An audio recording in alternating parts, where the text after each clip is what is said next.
Hi అండి. నమస్తే. నేను మీ రూప. ఎలా ఉన్నారండి అందరూ? నేనైతే బాగానే ఉన్నానండి. మీరందరూ కూడా బాగుండాలని మనస్ఫూర్తిగా కోరుకుంటున్నాను. లాస్ట్ వీడియోలోనే చీరాల వెళ్తున్నామని చెప్పాను కదండీ! చీరాల అయితే స్టార్ట్ అయిపోయాము. మీకు రీజన్ ఏంటనేది నేను ఆల్రెడీ చెప్పాను.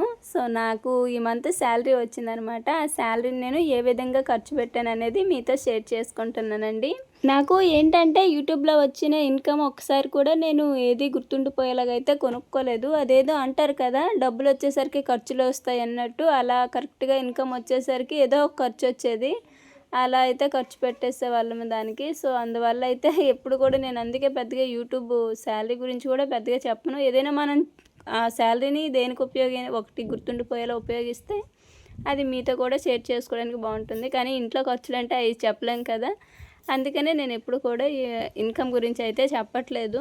చాలామంది ఎక్కువగా కామెంట్ చేసేది ఏంటంటే, మీకు ఇన్కమ్ వస్తుందా? ఎంత వస్తుంది? ఒక్కసారైనా చెప్పరేంటి అని. అయితే అందుకే ఈరోజు నేనైతే మీతో షేర్ చేసుకోవాలని అయితే అనుకున్నాను. అయితే ఫస్ట్ ఇక్కడ మేము ఇంటి దగ్గర వంట ఏమీ చేయలేదన్నాను కదండీ! పిల్లలేమో తాతయ్య వాళ్ళ ఇంటి దగ్గర తినేశారు. అయితే నేను మా వారు ఎలాగో చీరాల వచ్చాము కదా! సో, ఫస్ట్ అయితే రెస్టారెంట్‌కి అయితే వచ్చాము. ఇది చీరాలలో నాకు ఇష్టమైన రెస్టారెంట్ అభిరుచి. ఇక్కడ ఫుడ్ టేస్ట్ గాని, క్వాలిటీ గాని చాలా అంటే చాలా బాగుంటుంది. మాకు పెళ్ళికి ముందు స్టార్టింగ్‌లో పరిచయం అయినప్పుడు ఇదే రెస్టారెంట్‌కి వచ్చాము. తర్వాత పెళ్ళి అయిపోయిన తర్వాత కూడా ఎప్పుడు రావాలన్నా సరే ఇదే రెస్టారెంట్‌కి వస్తామనమాట. సో, నాకు అంత మెమొరీ ఉంది రెస్టారెంట్‌తో. అయితే నాన్ వెజ్ ఏమీ తినకూడదు కదా! సో, అందుకని చెప్పి ఇక్కడ మేము వెజ్ ఫ్రైడ్ రైస్ అయితే చెప్పాము. అంటే ఊర్లో ధ్వజస్తంభం ప్రతిష్ఠ అవుతుంది కదా! నాన్ వెజ్ తినకూడదు. అలానే ఊర్లోకి కూడా తీసుకువెళ్ళకూడదు. అందుకనే వెజ్ ఫ్రైడ్ రైస్ అయితే మంచిగా కడుపు నిండా తినేసి నెక్స్ట్ ఏమో వస్తువులు కొనటానికైతే స్టార్ట్ అయ్యాము. సో, ఇంకా ఏమైనా సరే కొంచెం ఒకసారి వస్తే కొనే వస్తువులైనా సరే మంచిగా సెలెక్ట్ చేసుకోవచ్చు కదా! సో, అందుకనమాట. రెస్టారెంట్ మాత్రము చాలా బాగుంటుందండి. ముందుగానే బుక్ చేసుకుంటారనమాట టేబుల్స్. అంత క్రౌడ్ ఉండిద్ది. ఇంకా తినేసి సో, నెక్స్ట్ షాప్‌కైతే వచ్చేసాము. ఇక్కడ ఏం వస్తువులు తీసుకుంటాననేది మీకు ఆల్మోస్ట్ ఇప్పుడు అర్థమైపోయి ఉండిద్ది. ఇక్కడ ఫస్ట్ అయితే బీరువా చూస్తున్నాము. బీరువా అంటే నాకు ఒక కామెంట్ కూడా వచ్చింది. మీ ఫస్ట్ యూట్యూబ్ ఇన్‌కమ్ తోటే వస్తువులు కొనాల్సిందని. కానీ అప్పుడు పరిస్థితులు వేరు, ఇప్పుడు పరిస్థితులు వేరు. సో, అందుకు నేను అప్పుడైతే కొనలేకపోయాను. కానీ ఇప్పుడు ఎప్పటికైనా సరే అదే నా ఇన్‌కమ్‌తో నేను తీసుకోవాలని చెప్పి ఇప్పటివరకు మా వారినైతే ఆపుతూ వచ్చాను. అది కాకుండా ఎప్పుడో మొన్నే తీసుకోవాల్సింది చెల్లి పెళ్ళుంది కదా!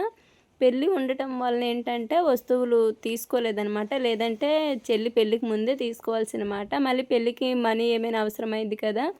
అందుకని ఎక్కువ డబ్బులు ఖర్చు చేయకూడదనే ఉద్దేశంతోటే పెళ్ళికి ముందైతే కొనలేదు. తర్వాత ఇప్పుడు పెళ్ళైపోయి అంతా మంచిగా అయిపోయింది కదా! అందుకని ఈ మంత్ ఇన్‌కమ్ తోటైతే ఇంట్లోకి కొన్ని వస్తువులైతే తీసుకున్నాను. ఫస్ట్ రాగానే ముందు బీరువా అయితే సెలెక్ట్ చేసుకున్నాము. బీరువా సెలెక్ట్ చేసిన తర్వాత నెక్స్ట్ డ్రెస్సింగ్ టేబుల్ తీసుకోవటానికైతే వచ్చామండి. అయితే 2 డేస్ బ్యాక్ అయితే మా రేణు నాతో ఒక మాట అంది. "అమ్మ, నాన్నకి చెప్పి ఒక చిన్న అద్దం కొనుక్కురమ్మని చెప్పమ్మా, పైన పెట్టా మాకు అందట్లేదు" అని అయితే అంది. నాకు అప్పుడు మనసు ఏదోలాగా అనిపించిందనమాట. ఆ తర్వాత నాకు కూడా ఎప్పటినుంచో ఒక మంచి డ్రెస్సింగ్ టేబుల్ తీసుకోవాలి అని అయితే ఆశ ఉండేది. కాకపోతే నా పెళ్ళిలో ఎందుకు అన్ని వస్తువులు మా అమ్మ ఇవ్వలేదనేది కూడా నేను తప్పకుండా మీతో చెప్తానండి. చెల్లికి అంతలా ఇచ్చి నాకేమి ఇవ్వలేదంటే దానికి కూడా రీజన్ ఉండిద్ది కదా! ఆ రీజన్ కూడా నేను మీకు తప్పకుండా చెప్తాను. నార్మల్‌గా మన మధ్య తరగతి వాళ్ళ ఆలోచనలు ఎలా ఉంటాయంటే, ఏదైనా ఒక వస్తువు తీసుకోవాలి అనే ఆలోచన వస్తే ముందు సేవింగ్ అనేది గుర్తొస్తుంది. సో, రూపాయి ఖర్చు పెట్టకుండా దాచిపెట్టి ఒక్కసారిగా ఏదైనా ఒక వస్తువుని తీసుకుంటాము. సో, అది మన మెంటాలిటీ. ఎందుకంటే అప్పటికప్పుడు అంత అమౌంట్ అయితే మనకి కష్టము. ఏదైనా ఒక వస్తువు తీసుకోవాలనే ఆలోచన వచ్చే ముందు సేవింగ్ స్టార్ట్ చేయాలి. కాకపోతే ఇక్కడ నేనేంటంటే మా వారేమో బీరువా తెచ్చుకుందామని ముందన్నారు. కానీ నేనేమో డ్రెస్సింగ్ టేబుల్ కూడా నాకు కావాలి బావ, 2 ఒకేసారి తెచ్చుకుందామని అయితే అన్నాను. సరే అయితేనే 2 ఒకేసారి అమౌంట్ చూసుకొని వెళ్దాంలే అన్నారు. యాక్చువల్లీ మేము ముందు నుంచి ఏమీ అనుకోలేదు. సో, అప్పటికప్పుడు యూట్యూబ్ అంటే ఇన్కమ్ పడింది. ఇంకా మా వారేమో పడిన తర్వాత ఆ ఆలోచన వచ్చింది. అది కూడా ఇప్పుడు ధ్వజస్తంభం ప్రతిష్ఠ అవుతుంది కదా! ఈ ప్రతిష్ఠలోనే తీసుకొస్తే కొంచెం మనకి కూడా గుర్తుగా ఉంటుంది కదా అని చెప్పి ఇలా అయితే మేము ఇప్పుడు ప్లాన్ చేసుకున్నాము. ఇంకా అనుకున్నామో లేదో అసలు ఈరోజు వస్తామని కూడా నేను అనుకోలేదనమాట. అంత సడన్‌గా జరిగిపోయింది. మా వారు ఒకే మాట అన్నారు నాతోటి, ఎప్పుడైనా సరే ఏదైనా ఒక వస్తువు తీసుకోవాలి అనుకునేటప్పుడు మనం అనుకుంటే జరగవు, సమయం వచ్చిందంటే ఆటోమేటిక్గా అన్నీ వస్తాయని అయితే అన్నారు. నిజమే, ఏదైనా సరే కాలం కలిసి వచ్చిందంటే ఒకేసారి అన్నీ కొనుక్కోవచ్చు. డ్రెస్సింగ్ టేబుల్స్ అన్నీ చూసిన తర్వాత ఒకటైతే సెలెక్ట్ చేశాను. అయితే ఇక్కడ మా వారేమో కాస్ట్ అవన్నీ కూడా మాట్లాడుతున్నారు. ఒక్కదానికి మించి ఒకటి ఉన్నాయన్నమాట, అంత బాగున్నాయి. ఈ ఫర్నిచర్ షాప్ పేరు వచ్చి ప్రశాంతి ఫర్నిచర్లోనైతే మేమైతే తీసుకున్నామండి. ఇక్కడ క్వాలిటీ కానీ కాస్ట్ కానీ రీజనబుల్గానే ఉన్నాయి. ఏదైనా మనం బేరం ఆడాలి కదా, సో బాగానే అనిపించింది. ఇక్కడే మేము బీరువా తీసుకున్నాము, అలానే డ్రెస్సింగ్ టేబుల్ రెండు కూడా ఇదే షాప్లోనైతే తీసేసుకున్నాము. మేమైతే చీరాల రావడం 2 గంటలకైతే వచ్చాము. ఇంక ఇవన్నీ మాకు కొనటం అయితే తొందరగానే అయిపోయింది. కానీ ఆటో కోసమే వెయిట్ చేసి సాయంత్రం 6 గంటల వరకు ఉండిపోవాల్సి వచ్చింది. మళ్ళీ సాయంత్రము పూజ కూడా ఉంది కదా, మళ్ళీ పూజ టైంకి కూడా వెళ్ళాలి. అందుకనే చాలా తొందరగా అయితే ఎక్కువగా టైం తీసుకోకుండా సెలెక్ట్ చేసుకున్నాము. నాకైతే మాత్రము నిజంగా చాలా అంటే చాలా హ్యాపీగా ఉందండి. ఎందుకంటే ఎప్పుడైనా సరే మనం సంపాదించిన ఒక రూపాయితో ఒక వస్తువు కొన్నామంటే చాలా ఆనందంగా ఉంటుంది. ఇప్పుడు నాకు కూడా అంతే. ఇప్పటి వరకు మేము ఎప్పుడు కూడా అలానే యూట్యూబ్ ఇన్కమ్ ఎప్పుడు కూడా తప్పుగా అయితే ఖర్చు పెట్టలేదు. సో ఏదైనా సరే ఒక మంచి పర్పస్ మీద ఖర్చు పెట్టాము. కాకపోతే ఏంటంటే ఇప్పుడు వస్తువులు కొంటున్నాము అంతే. నెక్స్ట్ ఏమో ఇప్పుడు సమ్మర్ వస్తుంది కదా, అందులోకి వచ్చి మాది రేకుల ఇల్లు తెలిసిందే. అస్సలు ఈ వేసవి కాలంలో ఉండలేమన్నమాట, అంత ఉమ్మదం వేసిద్ది. అందుకనే ఒక మంచి కూలర్ అయితే తీసుకుందామని చెప్పి నెక్స్ట్ ఒక కూలర్ అయితే తీసుకున్నాము. ఇక్కడ చాలానే చూసాము, కానీ ఫైనల్ అయితే నాకు నచ్చింది తీసుకోవాలని అన్నాను. సో అదే తీసుకున్నాము. ఇక్కడైతే చూసారు కదా, ఇలాంటివి కొనాలంటే మాత్రం చాలా టైమే పట్టిద్ది. సో అందుకే ఇప్పుడు మెయిన్ ఏది అవసరమైతే అదే తీసుకున్నాము. ఇక్కడైతే ఒక మంచి కూలర్ని అయితే సెలెక్ట్ చేసుకున్నాము. నాకేది నచ్చిందో అదే, ప్రతి వస్తువు కూడా నాకు నచ్చినట్టే నేనైతే తీసుకున్నాను. మా వారు కూడా అదే అన్నారు, ఇంట్లో ఉండేది నువ్వు ఎక్కువగా, సో నీకేది నచ్చిద్దో అదే తీసుకొని అయితే అన్నారు. ఎప్పుడైనా సరే మా ఆలోచన ఎలా ఉండిద్దంటే, ఒక రూపాయి ఎక్కువైనా లేదంటే కొంచెం ఆలస్యమైనా తీసుకునే వస్తువు మాత్రము మంచి వస్తువే తీసుకోవాలి కంపెనీది. ఎందుకంటే ఒక వస్తువు తీసుకుంటామంటే అది ఈ రోజుతో రేపటితో పోయేది కాదు కదా. తీసుకునే వస్తువు ఎప్పుడైనా సరే మంచిదే తీసుకోవాలి. మాకేంటంటే ఇప్పుడు ఈ సమ్మర్ వచ్చిందంటే ఇంకా తెలిసిందే కదా రేకుల ఇల్లు, సో అందుకనే సగం తీసుకున్నాము. మెయిన్ అదేనమాట. అంటే సాయంత్రం అంటే బయటకు వచ్చి కాసేపు చల్లగాలుకుంటాం కానీ ఇంట్లో ఉండలేం కదా, సో అందుకని చెప్పి తీసుకున్నాము. నెక్స్ట్ ఇంక ఊర్లోకి అయితే వచ్చేస్తాము. మధ్యలోని అయినాక పూజకి తెల్లకండ ఒకటి కావాలన్నారు కదా, ఆ తెల్లకండ కూడా తీసుకొని ఇంటికి వచ్చి మళ్ళీ ఇంట్లో పనులు అయితే స్టార్ట్ చేశాను. ఇంట్లో పనులు త్వరగా చేసుకుని నైటు పూజ ఉందని చెప్పాను కదా, ఆ పూజకి అయితే మళ్ళీ బయలుదేరి 7:30 అయ్యేసరికి వెళ్ళాలి. నేను మా ఆయన బైక్ మీద అయితే ముందు వచ్చేసాము. ఇంకా వస్తువులేమో అతనికి ఏదో పని ఉందంటే చూసుకొని నిదానంగా వస్తానని అయితే అన్నారు. అందుకనే వస్తువులు అయితే ఇంకా ఇంటికి రాలేదు. ఇంతకీ నేను ఏమేమి కొన్నాను కూడా మీకు క్లారిటీగా చూపించలేదు కదా, నెక్స్ట్ వీడియోలో అయితే అన్నీ క్లారిటీగా చూపిస్తానండి. ఇంకా ఈరోజైతే నైట్ పూజ కూడా ఉంది కదా, సో మొత్తం మీద కూడా ఒక వ్లాగ్లాగా అయితే షూట్ చేస్తున్నాను. నార్మల్గా నేను వస్తువుల వరకే ఒక వ్లాగ్ అయితే చేద్దాం అనుకున్నాను, కానీ వస్తువులు ఏంటంటే ఒకరోజు కొనటము, ఒకరోజు ఓపెనింగు, ఒకరోజేమో అంటే ఒకరోజు చూపించడము, ఇంకొక రోజేమో అంటే మా వదిన వాళ్ళతో ఓపెనింగ్ చేయించడం. సో అలా అయితే జరిగింది. డైలీ వ్లాగ్లో జరిగింది కాబట్టి సో నేను ఏ రోజుది ఆ రోజు ఎలా జరిగిందో అలానే మీకైతే చూపిస్తున్నాను. అందుకనే మీకు కూడా వస్తువులు ఒకరోజు తీసుకోవటం, ఒకరోజు చూపించడం. ఎందుకంటే నాకు నా వీడియోస్ ఎలా ఉంటాయి అంటే ఏదైనా సరే ఎలా జరిగిందో అలానే చూపించాలనిపించిద్ది. అంటే కొంచెం ఈ రోజుది రేపు, రేపుది ఎల్లుండి అలా కలిపి చూపించాలనిపించదనమాట. సో అందుకనే నేను ఈ సెకండ్ డే పండుగ రోజు సో ఎలా జరిగిందో ఈరోజు అంతా నేను అలాగే మొన్న ఒక వ్లాగ్ పెట్టాను కదా, సో ఈరోజు కూడా ఇదొక వ్లాగ్ అనమాట. సో అంటే దాని కంటిన్యూస్గా ఇలా పెట్టేశాను. అంటే ఈ మధ్యాహ్నం నుంచి వెళ్ళాం కదా, సో అందుకండి. అయితే ఇక్కడ ఉదయము మా వారు కూరగాయలు అవి తీసుకొచ్చారని చెప్పాను కదా, అవన్నీ కూడా ఇప్పుడు వచ్చిన నుంచి అయితే మొత్తం సర్దేసుకున్నాను. సర్దుకొని ఇప్పుడు కూర వండుదామనేది, అంటే టమాటో పచ్చిమిరకాయలు ఉన్నాయి, పచ్చడి నూరదామని చెప్పి టమాటాలు అయితే తీసాను. అలానే మరోవైపు అయితే కిచెన్ అంతా కూడా మంచిగా అయితే సర్దేసుకొని ఒకవైపు రైస్ కూడా పెట్టేస్తాను, వంట చేసేస్తాను. అంటే ఒకవైపు వంట కూడా చేసుకుంటూ మరోవైపు ఈ పనులన్నీ కూడా చేసుకుంటున్నా. పండగ ఏమో కానీ అస్సలు ఖాళీ అనేది ఉండటం లేదు, ఒక్కదాని తర్వాత ఒక్కోటి అనమాట. పండగ 3 రోజులు కూడా అంతే. ఇంట్లో పనులు, పిల్లలు ఇదంతా ఒక్కైతే అయితే మళ్ళీ పూజకి వెళ్ళాలి, ఖచ్చితంగా పూజ దగ్గరే ఉండాలి. అంటే ఇప్పుడు ఇంత చేసేది దానికోసమే కదా! ఖచ్చితంగా పూజకైతే వెళ్ళాల్సిందే. అందుకని ఈ పనులన్నీ కొంచెం ఎర్లీగా చేసుకుంటున్నా. తర్వాత ఇంకా నేను ఫ్రెష్ అయిపోయి మళ్ళీ తలకైతే స్నానం చేసుకున్నాను. సో 2 పూట్ల తలకి స్నానం చేసుకొని మంచిగా అయితే రెడీ అయ్యి పిల్లల్ని కూడా స్నానాలు చేసి వాళ్ళని కూడా రెడీ చేసేసాను. ఇప్పుడు తలలో పెట్టుకునే పువ్వులు గానీ, పూజ గదిలో పెట్టిన పువ్వులు గానీ మా చిన్నోదిని మాల కట్టి అయితే పంపించింది చాలా పువ్వులు. అంటే ఈరోజు చీరాల గట్టు వెళ్ళటమే సరిపోయింది. ఇంకా నేను పువ్వులు కట్టలేదు. తయినాక సాయంత్రం పూజలో ఏం పెట్టుకోవాలి అని అనుకుంటున్నా. ఇంతలో మా అన్నయ్య ఇదిగో ఇప్పుడు మా అన్నయ్య ఉన్నాడు కదా పక్కన. అన్నయ్య ఏమో పండగ చెప్పడానికి మా వదిన వాళ్ళ ఇంటికెళ్తే ఇచ్చి పంపించిందంట కరెక్ట్ టైంకి.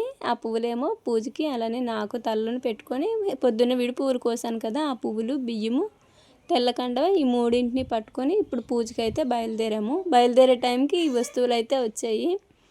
సో ఈ వస్తువులను ఇంకా మా వారు మా అన్నయ్య వీళ్ళిద్దరు అయితే తీసుకొచ్చి ఇంట్లో పెడుతున్నారు. ఇంకా అప్పటికి నాకు టైం అయిపోతుందని చెప్పి క్లియర్గా అయితే వీడియో తీయలేదు. నేను అప్పటికి బయలుదేరి ఉన్నానమాట. ఇంకా మా ఆయనకి చెప్పేసి ఇంకా మేము పూజకి అయితే పిల్లల్ని తీసుకునే వెళ్ళాను. మా సాత్వితాల్లో పువ్వులు పెట్టినా సరే కాసేపేనమాట, అట్ట తీసి అట్ట పడేసిద్ది. అందుకే దానికి పువ్వులు పెట్టడం నాకు ఇష్టం ఉండదు. ఇంకా రేణుకి మాత్రం పర్వాలేదు, బాగానే ఉంచుకునిద్ది. ఇంక ఈ డ్రెస్సింగ్ టేబుల్ అయితే ఇది తీసుకున్నానండి. ఇవన్నీ కూడా మీకు నేను నెక్స్ట్ వీడియోలో క్లియర్గా ఓపెన్ చేసి చూపిస్తాను. ఇప్పుడు ఇంకా అంత వ్లాగ్ కూడా ఈరోజుతో ఇంక ఇక్కడితో అయిపోయిందనమాట. ఈరోజు ఇవేవి కూడా ఓపెన్ చేయలేదు, తీసుకొచ్చామంతే. మూడో రోజు పండగ ఆఖరి రోజు ఉంది కదా, సో ఆ పండగ రోజు అయితే ఓపెన్ చేసాము. సో అదైతే నేను నెక్స్ట్ వీడియోలో మీతో షేర్ చేసుకుంటాను. ఇంకా ఎలా ఉంది లోపల సెల్ఫ్లో అన్నీ ఎలా వచ్చాయి అనేది నెక్స్ట్ వీడియోలో అయితే నేను ఖచ్చితంగా మీతో చూపిస్తాను. పూజకైతే ఇవిగో ఇవి ఫ్రిడ్జ్లోని పువ్వులు పెట్టాను కదా, అస్సలు విచ్చుకోలేదనమాట, మొగ్గల్లాగే ఉన్నాయి. ఇప్పుడు బయటికి తీసాను ఎప్పుడైతే ఇంకా అప్పుడు కొంచెం కొంచెంగా విచ్చుకుంటున్నాయి జాజులు. ఇవన్నీ తీసుకొని పూజ దగ్గరికి అయితే వచ్చేసాము.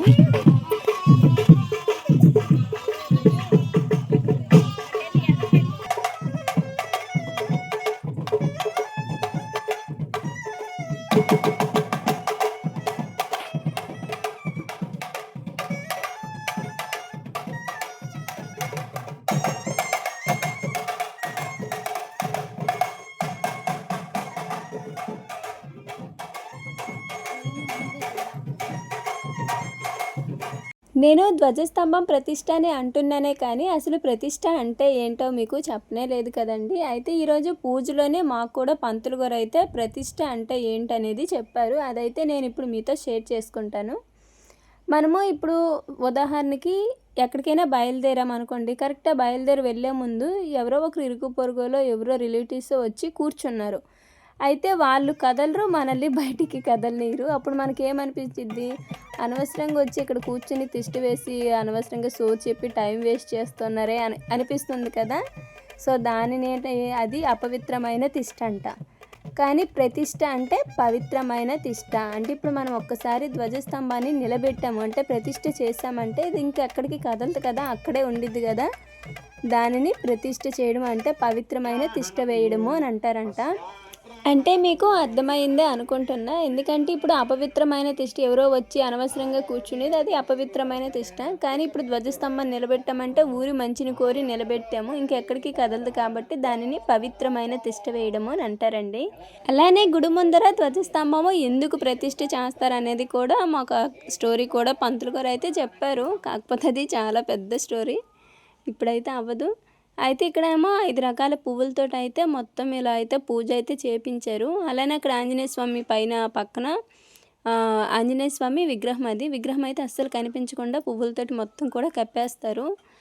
అయితే ఇక్కడ చూసారుగా పూజ దగ్గర ఎంత చక్కగా ఉన్నాం అందరం.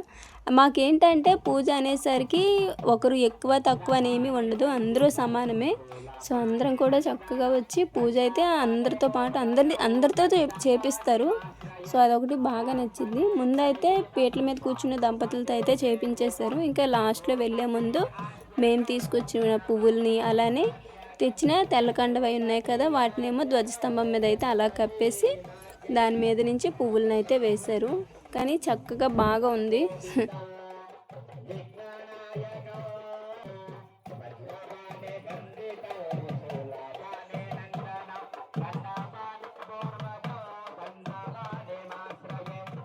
ఆఖరిలో అయితే మేము తీసుకొచ్చిన కండవ కానీ పువ్వులతో కానీ ఇలా ధ్వజస్తంభం అదైతే వేపించారు. అలానే ధ్వజస్తంభము, ఆంజనేయ స్వామి బలిపీఠం ఇవన్నీ కూడా ఈ పూలతో అయితే నిండిపోయినాయి.